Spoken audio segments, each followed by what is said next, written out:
प्यारे बच्चों, कक्षा 10 गणित प्रश्नावली 3.5 में आपका स्वागत है।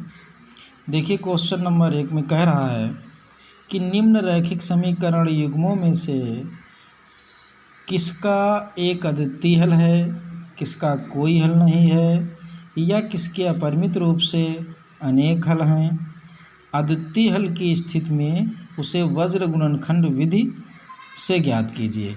तो आज हम एक नई विधि से सीखेंगे समीकरण को हल करना। अभी तक आपने ग्राफी विधि सीखी है, प्रतिस्थापन विधि सीखी है और विलोपन विधि सीखी है।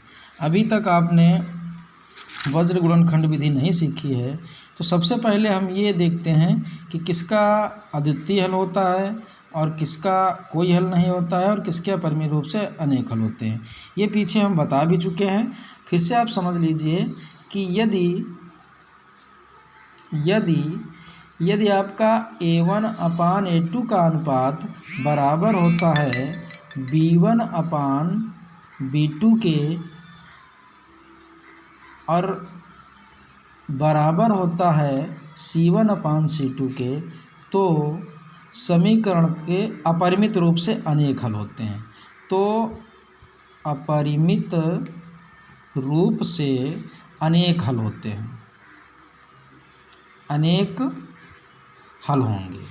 यदि स्थिति, ये पहली स्थिति है। दूसरी स्थिति में यदि आपका A1/A2 नॉट इक्वल होता है B1/B2 के, तो अद्वितीय हल होता है, अद्वितीय हल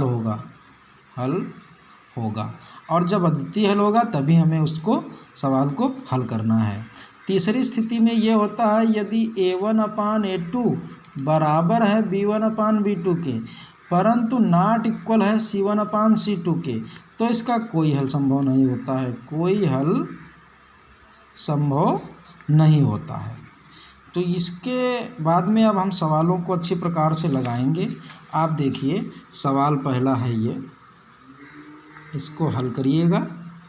तो इसको जब हम देखेंगे कि A1/A2, A1 x का गुणांक होता है और इधर x का गुणांक A2 होगा, तो A1/A2 x का गुणांक यहाँ कुछ नहीं तो 1 माना जाएगा, ये 3 होगा।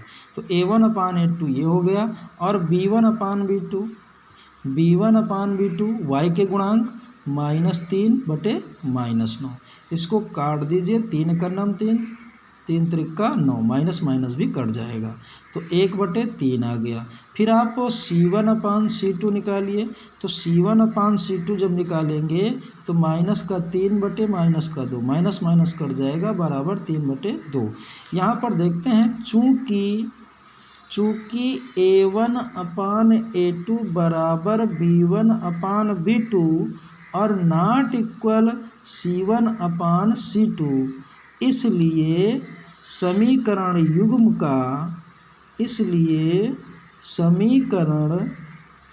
युग्म का कोई भी हल संभव नहीं होगा,